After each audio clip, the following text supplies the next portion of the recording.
Okay, īsā versija, tā neko sev nedēļa.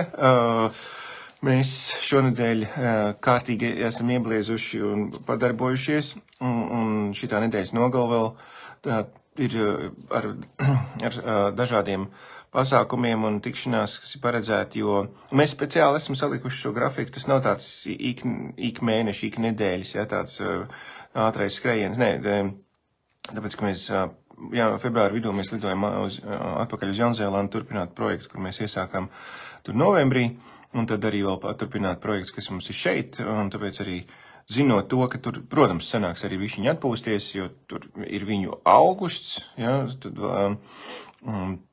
viņiem kaut kā interesanti, viņiem skola sākās 1. februārī, tad augusta sākumā pēc mūsu tādiem salīdzinošiem elementiem, ja? Bet joprojām ir silts, visi forši, un tad jau sanāks arī pastaigāties, ka jūras malu un bišķiņ kaut ko citu arī padarīt, bet tāpēc arī šonedēļ ir salikts daudz, bet prāt rītros mēs šonedēļ tieši pirmdienas, otrdienas, trešdienas raidījums mums bija izteikti par to, ka, lai kaut ko dzīvē sasniegt, ir angliski tāds teiciens extraordinary effort, jāieliek, tāds, visbiežāk viņi tulko tā uz raso tāds pārcilvēcīgi piepūli, bet tas nav īsti pareizi. Un arī prātā viņš asociējās kā kaut kas tāds, tiešais tulkojums būtu neparasti piepūli, ja? Extraordinary, pāri par parasto. Un tas joprojām prātos asociējās ar kaut ko nesasniedzam tādu, retu reizi, kaut kad once in a blue moon, ik pa laikam kaut kur kādreiz, ja? Līdzīgi kā, es nezinu, kad pēdējo reizi bija Baravīga gads, 18. gads, man liekas, tas bija, kad augustā, kā iepgāja mežā, tā cits sēnes nebija, bija tikai Baravīgs. Un likās, tas jau gadās, es nezinu, cik reizes mūžā, ja? Nē, bet visvienkāršāk ir paskatīties, ko manā industrijā, manā nozarē dara parasti, profesionāļi, mani konkurenti, vispār kāda ir parastā prakse, un paskatīties, ko var izdarīt neparasti. Un dažkārt tas ir tik vienkārši, kā izdarīt kaut ko ārpus tuč, labāk, tuč vairāk, nekā tas ir parasti. Un tas atkal savukārt rada tiešām ļoti spēcīgu rezonansi un pavisam citu rezultātu. Ja? Es mēģināšu atskaņot mūsu foršas sadarbības partneris Lauris Pļavniecis mums atsūtīja video, un pēc tam, ka mēs liksim citos mēdījos, mēs viņu būsim iekopējuši profesionāli.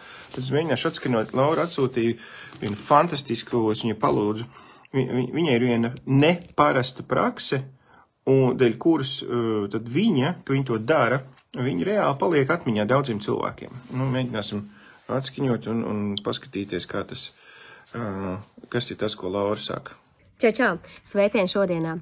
Es padalīšos ar vienu lietu, ko es daru. Garēs tās īsumā es rakstu cilvēkiem, svešiem cilvēkiem internetā, labas lietas. Labi, bet pavisam nopietni. Tātad es apmeklēju diezgan daudz seminārus un nokļūstu dažādās apmācībās, vai dzirdu raidierakstus, podkastus, vai arī lasu grāmatas.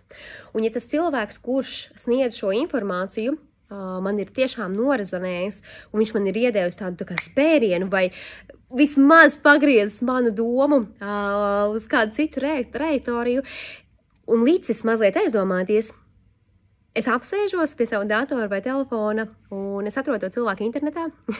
Un tā arī rakstu. Hei, es tevi dzirdēju konferencē. Tu runāji par to, un tas man ļoti norezonēja, jo tas man palīdzēja atklāt sevī kaut kādu jaunu šķautni, kuras nebiju iedomājusies, ka tā ir, vai tas man ir palīdzējis darbā vai privātajā dzīvē. Nav svarīgi. Galvenā doma, ko es daru, es uzrakstu tiem cilvēkiem, kā ir. Patika, rezonēja, iedēju spērienu, lai darītu lietas savādāk, un man liekas, tas ir baigi vērtīgi. Vai tā dara katrs? Es nezinu. Man tas jau ir iesēdies kā tāds ieradums, ko es daru pēc katras apmeklētās lekcijas. Protams, bet svarīgi.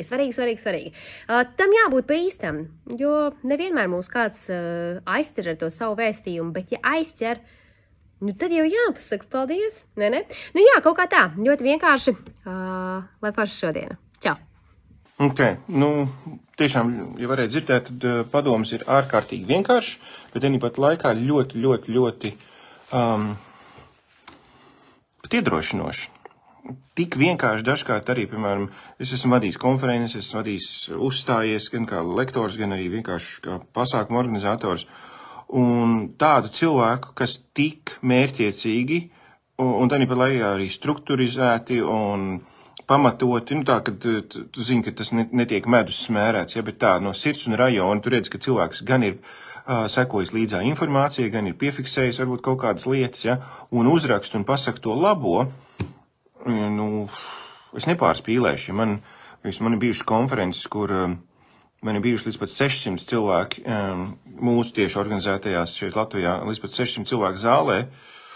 Labi, toreiz uz tiem 600 tas bija tāds īpašs gadījums, tad daudz vairāk piegāja, bet parasti, kad ir kaut kādas konferences, gadījums 100-200 cilvēkiem, var būt kādi 5 pienāks klāt pēc pasākuma.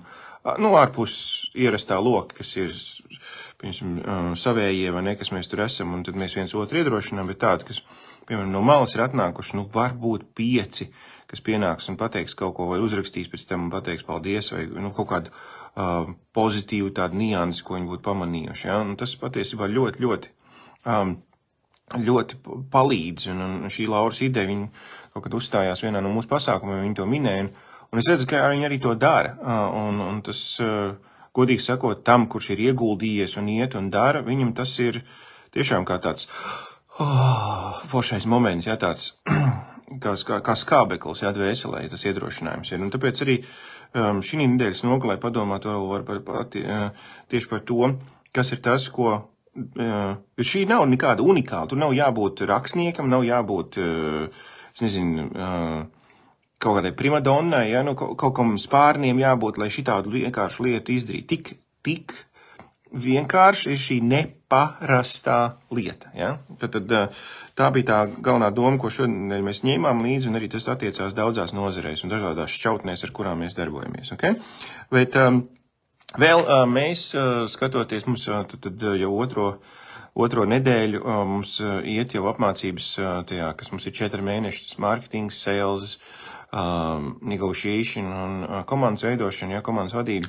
Šie te 4 mēneši, un otrā nedēļa iet, mēs jau tur vairākas webinārus esam uztaisījuši, un tajās grupās, kas mums ir uzņēmējiem, tad ir uzņēmīgajiem. Es minēju vienu lietu, pie kā es gribētu, redzēs, kā tas sanāk, bet es gribētu sevi noturēt. Un tas ir tāds izaicinājums, saucās, es viņu nodēvēju par FMA. F-M-A. Un tad, kad domā, FMA, visur, kur ir F burtiņš, kaut kas nav labi. Nē, šis ir labi. Šis ir februāris, mārts, aprīlis. FMA. Mans funkcijas bija tāds. Februāris, mārts, aprīlis, vismaz šeit mūsu platumgrādos, viņš ir tāds pavēs, viņš ir, vēl joprojām nenotiek lielie, baigie, dziļie, mega darbi, ja, zāle vēl neaug, vēl šo to vairāk turamies pa iekšu, un es tā domāju, vasarā man noteikti šitāda lieta un šitāda doma neienākt prātā, kad to februāru, martu un aprīlu vajadzētu pavadīt tādu īpašu nokoncentrēšanos uz konkrētu, piemēram, manā gadījumā uz sociālajiem mēdījiem. Kaut kāda izrāviena kaut kādā projektā. Man ir vairāk projektu, par kuriem es esmu, un biznesa idejas, par kurām es esmu domājis jau ilgākus gadus, un viņas ir sēdējušas tā uz plauktiņu un gaidījušas savu kārtu. Un tagad šajā FMA es izdomāju, ka vienu no tām es vismaz vienu no tām es realizēšu. Un tas nav tikai tā sākt kaut ko darīt, bet arī sākt un turpināt. Par to es teicu, ne, kad, nezinu, vai es, jo katra lieta, varbūt sākums ir, entuziasm pilns, bet tad jau pēc mēneša vai 2 sākās tā reālā ikdiena. Bet ko es parādīšu, ko mēs jau esam izdarījuši, un vakar jau apņēmos, paskatījos, kas man jādara, mēs palaidām vēl vienu sociālo mēdīju kanālu, jo tā bija man viena no tādām idejām, ko es gribēju jau ilgāku laiku, tad šis ir Instagramā, Language Teacher Academy, un šis ir TikTokā.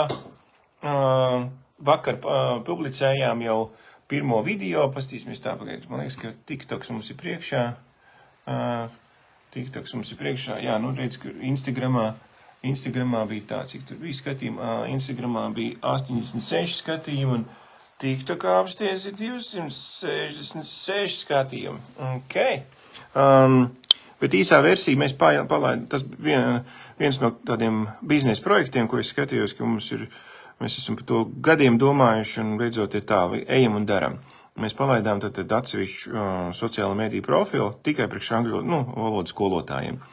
Un tad apņēmos, sarunāju uzreiz, kad varētu filmēties, apsēdos, sarakstīju 11 scenārijus, domgraudiņus, ko mēs varētu filmēt. Vienu dienu apsēdāmies, safilmējām kaut kāds 5-6, kaut kur 40 minūšu laikā.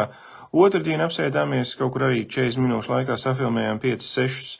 Un vakar viņas sākām editēt, likt kopā. Viens jau vakarī gatavs, šodien būs viens gatavs. Un tāda ir doma tagad kaut kāda blāķī. Cerams, ka katru dienu, ka mēs varēsim katru otro dienu, nopublicēt kaut ko. Tā, lai vienkārši viņš sistemātiski iet un krīt iekšā. Ja? Un tas ir tas, ko patiesībā vēl viens doma grauds, ko es gribētu tev pamudināt padomāt par to, varbūt arī tev kaut kas ir tāds, ko tu vari realizēt. Varbūt tas gluži varbūt nav ar sociālajiem mēdījiem saistīts, bet tas mazums ar kaut ko citu. Tas ir sportā vai tas ir kaut kādu, izrāvienu vēl kaut kādās lietās, kas ir, bet izmanto to, šo te varbūt netik silto, netik gaišo laiku, bet tad vismaz kaut kāds gandarījums no tā visa, lai būtu, un tad ir paņēmis un paskatīsies šitādu, kaut kādu izrāvienu. Tad vēl es gribu īpaši pateikt paldies ikvienam, kas iegājāt un atsaucāties manam aicinājumam aiziet Facebookā Prāta rītrosmē, kad jūs ieiet iekšā Prāta rītrosmē un te pie reviews jūs varat uzrakstīt atsauksmi, Un mēs sākām, šonedēļ mums bija 6, mēs sākām ar 6, bet rekutētā jau ir 29 atsauksmes. Tā kā superīgi, rītīgi labi. Un vēl viens paldies ir tiem, kas mēs bijām izsūtījuši e-pastu, un e-pastā bija rakstīts par to, ka man nākamā nedēļa jāieraksta ir vairāki šie te audio raidījumi, podkāsti. Un podkāstos mēs parasti arī Prāta rīt rosim, tikai vēl tuči īsāks nekā viņš ir šeit Facebookā un YouTube un Instagramā, bet tajos podkāstos, tajos raidījumos viņš saucās Prāta rīt rosums espresso, tur es ielieku arī katrā no raidījumiem, es vienmēr pieminu kādu mazo uzņēmēju, kuru tad var aiziet apskatīties kaut kur sociālos mēdījos, vai arī, ja tu viņu zini un pazīsti, tad es varu izmantot to pakalpojumu.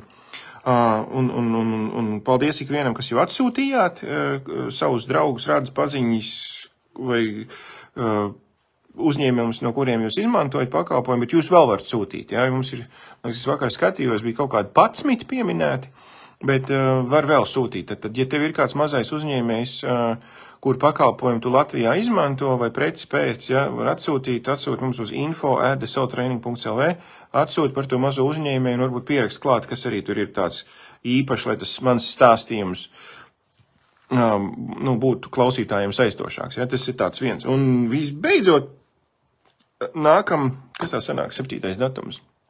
Trešdiena. Nākamā trešdiena, 7. februārī, 7. vakarā. Būs webinārs maziņš par to uz vienu tēmu, ko es esmu vairāk kārtīgi pieminējis, un man ir vairāk kārtīgi cilvēki rakstījuši apakaļ un teikuši, Lanka, kas tas tāds ir? Es nesapratu. Kad katram latvietim ir, nav jābūt, katram latvietim, krievam, vienalgam, katram cilvēkam būtu jābūt, nav jābūt uzņēmējam, bet katram būtu jābūt pa uzņēmumam. Un tas iet kontekstā ar to, ko mēs atkal šo gadu iesākām ar tām, ar tiem reāliem aprēķiniem par to, ka lai pēc 15, 20, 25 gadiem, kad iestājās pensijas vecums un gribās varbūt arī spēlēties ar mazbērniem un mazmazbērniem, darīt kaut kādas citas lietas, nevis būt vagā, tad, lai tanī brīdī nebūtu iztukšīts, kāds patiesībā ir tas aprēķinis un ar kādu ieguldījumu apjomu ir jārēķinās ik mēnesi visus šos te gadus, un lielākai daļai, mēs tur toreiz pēc aprēķiniem var apskatīties arhīvā raidījumus, redzējām to, ka patiesībā 500 līdz 600 eiro būtu katru mēnesi jānoliek, lai tad pēc tiem 11 20 gadiem būtu jēgpilns kaut kāds tas uzkrājuma portfels, no kur tad dzīvot ik mēnesi, un lielākai daļai tas nav iespējams, tas nav pa spēkam. Bet, lai to izdarītu, ir vairākas lietas, kas ir jāizdara pareizi, un viena no tām ir jāizmanto instrumenti, kas palīdz tev gudrāk rīkoties ar finansēm. Nav runa par finansu taupīšanu, ir vairāk skatīties par to, kur aiziet tavu naudiņu un kā pārņemt kontroli par to, kur aiziet tavu naudiņu. Un tā ir tādas dažas lietas, kuras šeit publiskajā telpā, tā negribās teikt, teiksim tā, lai neiekultos nepatikšanās, jo kādu no institūcijām var pēkšņi pārprast un to var sagriezt un vēl viss kaut kas, tāpēc arī priekš tā es domāju, labi, ir jāuzstājas viens maziņš webinārs. Šodien būs paziņojums arī šeit sociālos mēdījos, bet aizies arī ēpasts. Viņš būs tad nākam trešdiena 7 vakarā, maziņš webinārs īsāk pa stundu, bet ar konkrētu domu tā, lai tu saproti, kas ir tas, kas ir jādara, lai tad izmantot, lai saprastu šito te, kāpēc katram nav jābūt uzņēmējam, bet katram būtu jābūt pa uzņēmumam. Un tas ir tāds pēdējais paziņojums. Bet tā jaudīga nedēļa mums ir bijuši. Paldies visiem par Facebook šitiem te, ko jūs tur tām atsauksmēm rakstījāt. Skatīsimies, kā tas ietekmē arī skatījums un vadalīsimies. Mēs esam apņēmības pilni šo FMA pavadīt uz augsta viļņi, tā, lai pēc tam ir uz ko atskatīties un ir tāds, ka, jā, pagaida tas februārs, marts, aprīlis, bet ir arī uz ko, kur apsies, kas ir sastrādāts, jā, kas ir izdarīts. Tātad uz to un arī par to galveno domu, kas bija šonedēļ it visā, kad ir daudz lietas, kuras mēs daram parasti, bet tad kā izdarīt kaut ko neparasti. Lai tev jaudīgi nedēļas nogal un tiekamies pirmdien. Ātā?